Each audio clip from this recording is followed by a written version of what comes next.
क्या आप सोच सकते हैं कि भारतीय सिनेमा के इतिहास में एक ऐसा भी दिन आया था जब एक उभरते हुए सुपरस्टार ने अपनी फिल्म में सदी के सबसे महान गायक की आवाज पर होंठ हिलाने से सरेआम इनकार कर दिया था। आखिर वो कौन सा सुपरस्टार था जो बॉक्स ऑफिस के नए गणित से इतना डरा हुआ था कि उसने खुदा की आवाज कहे जाने वाले मोहम्मद रफी साहब को रिजेक्ट करने की ठान ली थी। और रिकॉर्डिंग स्टूडियो के बंद दरवाजों के पीछे उस दिन ऐसा क्या घटा जिसने उस जिद्दी सुपरस्टार के अहंकार को हमेशा के लिए चकनाचूर कर दिया। और कैसे एक ठुकराया हुआ गीत रातों रात इतिहास का सबसे अमर युगल गीत बन गया। दोस्तों, ये कोई मनगढ़ंत कहानी या छोटी मोटी अफवाह नहीं है, बल्कि ये तो 70 के दशक के उस दौर की एक सच्ची घटना है जब हमारा बॉलीवुड अपनी रोमांटिक छवि को त्याग कर मार धाड़ और एक्शन की एक नई पगडंडी पर कदम रख रहा था। साल था 1970। ये वो दौर था जब 50 और 60 के दशक की वो मीठी मेलोडी और पेड़ों के इर्द गिर्द गाते हुए नरम दिल वाले नायकों का युग अपनी आखिरी सांसें गिन रहा था। दिग्गज लेखकों की कलम से जंजीर जैसी फिल्मों ने एंग्री यंग मैन और अंडरवर्ल्ड का ऐसा दौर शुरू कर दिया था जिसने दर्शकों की पसंद को रातों रात बदल कर रख दिया था। लेकिन इस बदलाव की सबसे तगड़ी मार सिर्फ सिनेमा के पर्दे पर ही नहीं बल्कि संगीत की दुनिया पर भी पड़ी थी। साल 1969 में जब आर.डी. बर्मन के जादुई संगीत से सजी फिल्म आराधना रिलीज हुई तो मानिए जैसे संगीत की दुनिया में एक बहुत बड़ा ज्वालामुखी फट गया।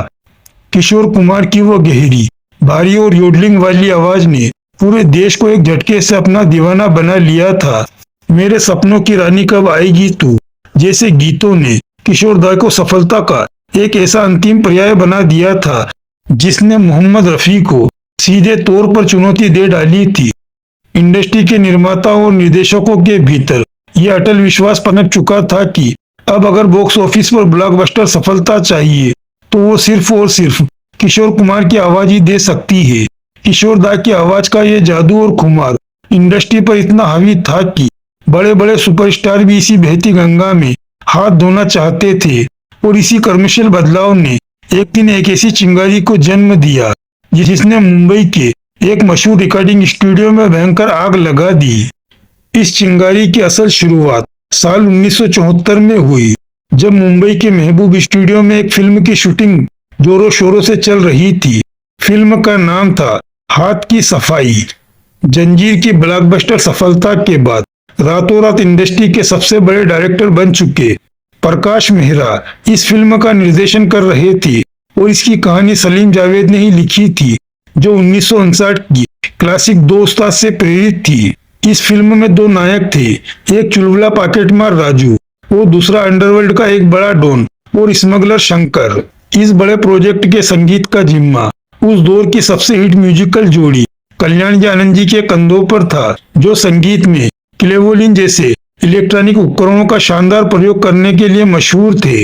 दरअसल फिल्म की कहानी जब अपने पीक इमोशन पर पहुंचती है तो डॉन शंकर और उसकी पत्नी रोमा के बीच एक बेहद जज्बाती, रूहानी और खूबसूरत रोमांटिक ड्यूट गाना फिल्माया जाना था। गुलशन बावरा की कलम से निकले इस गीत के बोल थे, वादा कर ले साजना तेरे बिना मैं ना रहूं। जब कल्याण आनंद जी ने कोंगा बीट्स और गिटार के जादू के साथ इस गाने की धुन तैयार की तो उन्हें पूरा यकीन हो गया कि इस गाने में जो दर्द, ठहराव और कशिश चाहिए वो केवल स्वर कोकिला लता मंगेशकर और गायकी के खुदा मोहम्मद रफी ही अपनी आवाज से पैदा कर सकते हैं। लेकिन जैसे ही उस मास्टरपीस गाने की भनक उस लीड एक्ट्रेस को लगी जिसके ऊपर ये गाना फिल्माया जाना था, फिल्म के सेट पर एक ऐसा तूफान खड़ा हो गया जिसने सबको सन्न कर दिया। वो एक्टर और कोई नहीं बल्कि उस दौर के सबसे हैंडसम, मोचो और स्टाइलिश सुपरस्टार विनोद खन्ना थे। विनोद खन्ना उस समय अपने कैरियर के एक बेहद नाजुक लेकिन महत्वपूर्ण मोड़ पर खड़े थे। मेरा गांव मेरा देश जैसी फिल्मों में एक खूंखार विलेन के रूप में अपनी शुरुआत करने के बाद वे अब विलेन की छवि को तोड़कर एक हीरो के रूप में खुद को स्थापित कर रहे थे। जब विनोद खन्ना को पता चला कि वादा कर ले साजना गाना मोहम्मद रफी गा रहे हैं तो वे बुरी तरह घबरा गए। उनका ये खौफ किसी व्यक्तिगत लड़ाई का नतीजा नहीं था बल्कि ये उस युग की इनसिक्योरिटी और बॉक्स ऑफिस के उस नए गणित का डर था जो कहता था कि बिना किशोर कुमार के कोई गाना हिट नहीं हो सकता। विनोद खन्ना को यह डर सता रहा था कि उनका किरदार एक रफ एंड टफ इंसान का है, एक खूंखार क्रिमिनल का है, और रफी साहब की नरम आवाज उनके इस रफ एंड टफ अवतार पर बिल्कुल भी मेल नहीं खाएगी। अपनी ऐसी नई स्टार इमेज और उभरते कैरियर की फिक्र में डूबे विनोद खन्ना ने सीधे डायरेक्टर प्रकाश मेहरा और संगीतकार कल्याण जी आनंद जी से संपर्क किया और अपनी कड़ी नाराजगी जाहिर कर दी। उन्होंने साफ शब्दों में धमकी दे डाली कि अगर इस गाने को रफी साहब की जगह किशोर कुमार से नहीं गवाया गया तो वे किसी भी कीमत पर कैमरे के सामने इस गाने पर लिपरिंग नहीं करेंगे।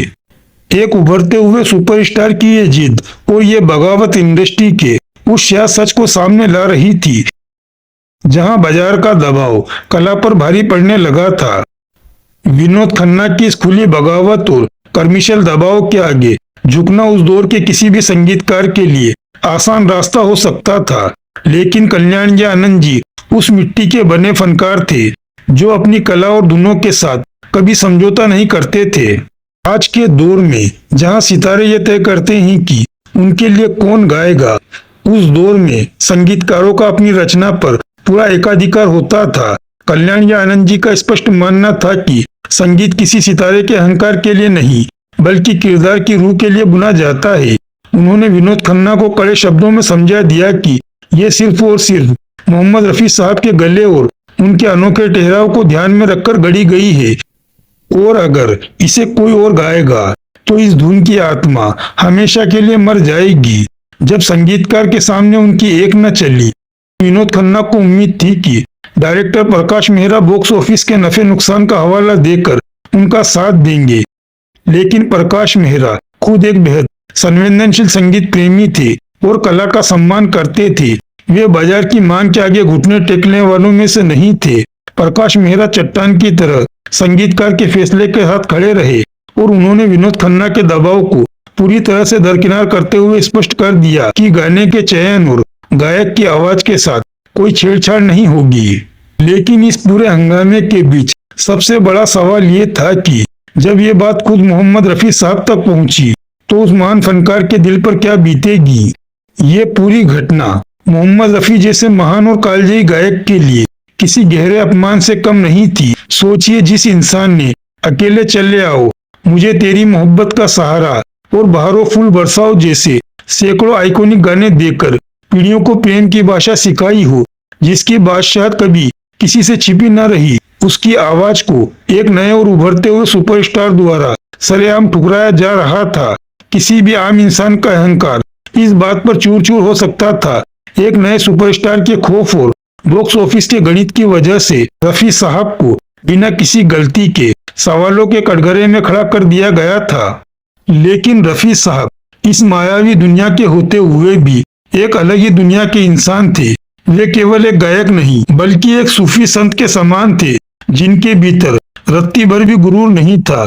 उनकी सबसे बड़ी खूबी उनका बिना किसी विवाद, बिना किसी अहंकार और बिना किसी ड्रामे के खामोश रहना था। जब उन्हें इस विवाद का पता चला तो उन्होंने कोई मीडियाबाजी, कोई नाराजगी नहीं जताई, बल्कि अपनी खामोशी की चादर ओढ़े हुए महबूब स्टूडियो के रिकॉर्डिंग रूम में पहुंच गए। उनके चेहरे पर वही पुरानी शांति, वही गहरा समर्पण और वही रूहानी मुस्कान तैर रही थी जो उनकी असली पहचान थी। उनकी इसी शांति ने उस रिकॉर्डिंग स्टूडियो में भारी तनावपूर्ण माहौल में एक अजीब सा जादू कर दिया था, जहां मौजूद हर व्यक्ति बाहर चल रहे विवाद से वाकिफ था। रिकॉर्डिंग रूम के भीतर जैसे ही गाने की धुन बजनी शुरू हुई, रफी साहब ने माइक थामा और उनके साथ सुर सामग्री लता मंगेशकर खड़ी हो गई। वाइस एंगल शॉट में अगर आप उस स्टूडियो को विजुलाइज करें तो यहाँ सुई गिरने की भी आवाज नहीं थी। जैसे ही रफी साहब के गले से वादा कर ले साजना, तेरे बिना मैं न रहूं सुर निकले, स्टूडियो में मौजूद हर एक इंसान के रोंगटे खड़े हो गए। उन्होंने अपनी आवाज में वो दर्द, वो कशिश, वो ठहराव और वो गहरा रोमांस भर दिया जो इस दुनिया में किसी और के बस की बात थी ही नहीं। उनके गाए हुए हर एक सुर में इश्क जैसे इबादत बन गया था। वो रिकॉर्डिंग इतनी परफेक्ट, इतनी निर्दोष और इतनी जादुई थी कि किसी को भी अपनी जगह से हिलने की हिम्मत नहीं हुई। ऐसा लगा जैसे रफी साहब ने बिना एक शब्द कहे बिना कोई हंगामा किए सुरों से सुपरस्टार के अहंकार और पूरी दुनिया के शक को एक करारा जवाब दे दिया हो। एक ऐतिहासिक गाना रिकॉर्ड हो चुका था। हैरानी की बात यह थी कि इतनी बेहतरीन और रूह कपा देने वाली रिकॉर्डिंग सुनने के बावजूद विनोद खन्ना का वो खौफ उन पर इस कदर हावी था कि वो अब भी अपनी जिद पर अड़े रहे। उन्होंने यूनिट से फिर वही बात दोहराई कि गाना तो बहुत अच्छा है, लेकिन इसे अभी भी किशोर कुमार से गवा लो, वरना मैं इसे पर्दे पर नहीं गाऊंगा। पूरी यूनिट परेशान हो उठी और आखिर इस जिद्दी सुपरस्टार को कैसे समझाया जाए कि वो अपने ही हाथों से अपना कितना बड़ा नुकसान करने जा रहा है। और तभी सेट पर एक ऐसा चमत्कार हुआ जिसने पूरी कहानी का रुख मोड़ दिया। इसी उधेड़बुन और ड्रामे के बीच सेट पर फिल्म के दूसरे हीरो यानी कपूर खानदान के चिराग रणधीर कपूर की एंट्री हुई। जब रणधीर कपूर ने ये रिकॉर्ड किया हुआ गाना सुना तो रफी साहब की वो आवाज सुनकर वो पूरी तरह से मंत्रमुग्ध हो गए। उन्हें संगीत की गहरी समझ थी और वो तुरंत समझ गए कि ये गाना इतिहास रचने वाला है। वो सीधे उस जिद्दी एक्टर विनोद खन्ना के पास गए, उनके कंधे पर हाथ रखा और एक दोस्त की तरह उन्हें एक बहुत बड़ी बात समझाई। रणधीर कपूर ने विनोद खन्ना को साफ शब्दों में कहा कि वो अपने जीवन की एक बहुत बड़ी भूल करने जा रहे हैं, क्योंकि ये गाना रफी साहब की आवाज में ही बिल्कुल मुकम्मल और परफेक्ट है। इस गाने को एक बार खुद पर फिल्मा कर देखो। ये आवाज तुम्हारी स्क्रीन परफॉर्मेंस में ऐसा जादू भरेगी कि तुम्हारा कैरियर एक नई दिशा में मुड़ जाएगा। रणधीर कपूर की इस दखल अंदाजी और उनके पुरजोर समझाने पर आखिरकार विनोद खन्ना का हृदय परिवर्तन हो गया। उन्होंने अपनी जिद छोड़ दी और इस गाने की शूटिंग के लिए हामी भर दी। और फिर जब सेट पर कैमरा रोल हुआ, वो सिनेमाग्राफर ने विनोद खन्ना को अपने लेंस में कैद करना शुरू किया, तो जो पर्दे पर उतरा वो किसी तिलिस्म से कम नहीं था। रफी साहब की वो दर्द भरी गूंजती हुई आवाज विनोद खन्ना के रफ एंड टफ लेकिन संवेदनशील किरदार पर इस कदर फिट बैठ गई कि लगा जैसे ये आवाज सीधे विनोद खन्ना की रूह से फूट रही हो। क्लोजअप शॉट में विनोद खन्ना की आंखों में जो कशिश और जो गहराई नजर आई, उसे रफी साहब की आवाज ने 1000 गुना अधिक जीवंत कर दिया था। कैमरे के पीछे खड़े हर एक इंसान को यह समझ आ गया था कि उन्होंने अभी अभी भारतीय सिनेमा के एक अमर इतिहास को कैमरे में कैद कर लिया है। जब 30 अगस्त 1974 को फिल्म हाथ की सफाई सिनेमाघर में रिलीज हुई तो इसने पूरे देश में तहलका मचा दिया। फिल्म बॉक्स ऑफिस पर सेमी हिट साबित हुई, लेकिन जिस चीज ने सबसे ज्यादा सुर्खियां बटोरी और जिसने इस फिल्म को हमेशा के लिए अमर कर दिया, वो था वही इकलौता गाना वादा कर ले साजना। ये गाना रिलीज होते ही चार्ट बस्टर पर छा गया और देश के हर रेडियो स्टेशन, हर नुक्कड़, हर घर, हर गली, हर बस में यही एक धुन बजने लगी। दिलचस्प बात यह है कि फिल्म में किशोर कुमार की आवाज में भी गाने मौजूद थे, जैसे पीने वालों को पीने का बहाना चाहिए। लेकिन जब सफलता का असली पैमाना मापा गया तो रफी साहब का गाया हुआ ये ड्यूट गाना बाकी सभी गानों पर भारी पड़ गया। इस एक गाने ने विनोद खन्ना की पूरी रफ एंड टफ इमेज को रातों रात बदल कर रख दिया। जो विनोद खन्ना कल तक सिर्फ एक विलेन या कठोर एक्शन हीरो माने जाते थे, इस गाने ने उनके भीतर छिपे रोमांस को बाहर निकालकर उन्हें एक रोमांटिक हार्टबॉय बना दिया। इस गाने का असर इतना गहरा था कि इसी फिल्म में अपने दमदार अभिनय के लिए विनोद खन्ना के उनके कैरियर का इकलौता film fair best supporting actor का अवार्ड प्राप्त हुआ था। इस घटना ने विनोद खन्ना की आंखें हमेशा के लिए खोल दी और उन्हें यह गहरा एहसास करा दिया कि मोहम्मद रफी सिर्फ एक गायक या सिर्फ एक आवाज नहीं थे, बल्कि वे संगीत का एक ऐसा अथाह समंदर थे जिसकी गहराई का अंदाजा किनारे पर बैठकर कभी नहीं लगाया जा सकता। रफी साहब वो जादूगर थे जो अपनी मखमली आवाज के जरिए किसी भी पत्थर को मोम बना सकते थे और किसी भी क्रूर विलन को दुनिया का सबसे बड़ा प्रेमी साबित कर सकते थे। दूसरी ओर रफी साहब ने अपनी उसी चिर परिचित खामोशी के साथ बिना किसी शिकायत के अपना काम किया। उन्होंने कभी किसी इंटरव्यू या महफिल में इस बात का ढिंढोरा नहीं पीटा कि उन्होंने एक सुपरस्टार के अहंकार को तोड़ दिया है या उसे गलत साबित कर दिया है। जब दुनिया ये मान चुकी थी कि रफी साहब का युग खत्म हो गया है, तब उन्होंने अपनी एक धुन, अपने एक गीत से पूरे बॉक्स ऑफिस के गणित को झुटलाते हुए ये साबित कर दिया कि असली बादशाह की सल्तनत कभी खत्म नहीं होती है।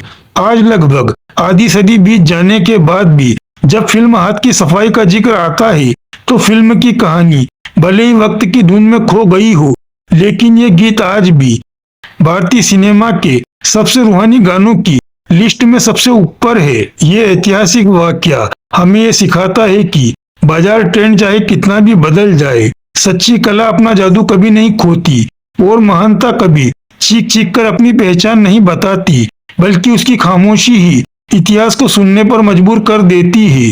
दोस्तों, सुनहरे दौर का यह अनदेखा और भावुक किस्सा अगर आपके दिल को छू गया हो तो इस वीडियो को लाइक करें और कमेंट में रफी साहब की उस अमर आवाज के लिए अपना प्यार जरूर जाहिर करें और ऐसे ही किस्से देखते रहने के लिए चैनल को सब्सक्राइब करना ना भूलें। धन्यवाद।